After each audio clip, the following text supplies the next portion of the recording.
The eyes of வெகாண்டா இந்த series இப்போ ரீசெண்டாக டிஸ்னி ப்ளஸ் ஹாட்ஸ்டாரில் இருக்குது. நீங்கள் பார்க்கலைன்னா போய் மறக்காம பாருங்கள். ஆனால் வந்து அவ்வளோ ஒர்த்துன்னு சொல்ல முடியாதுங்க. இது வந்து ஒரு என்ன சொல்கிறது, ஒரு வெகாண்டாவோட லெகசியை வந்து ஒரு கொஞ்சம் கொச்சப்படுத்துகிற மாதிரி காட்டிட்டாங்க. இவங்க வந்து ஒரு ஃப்ராடு பசங்க. இவங்க நாட்டிலேருந்து வெளியில ஆக்சுவலா அது அவங்களுக்குன்னு சொந்தம்னு இவங்க எப்படி சொல்லலாம்னு எனக்கு தெரியல.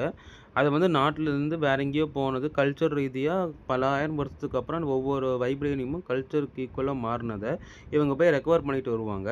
ஸோ அப்படி ரெக்கவர் பண்ணிட்டு இருக்கும்போது அவங்களோட கல்ச்சர், அந்த நட்பு இது எல்லாமே ஒரு ஃபேக்கு. இவங்க வந்து காரியமாகணும்னா இவங்க என்ன வேணா பண்ணுவாங்க அப்படிங்கிற மாரி வக்காண்டா பீப்பிள்ஸ காட்டியிருப்பாங்க.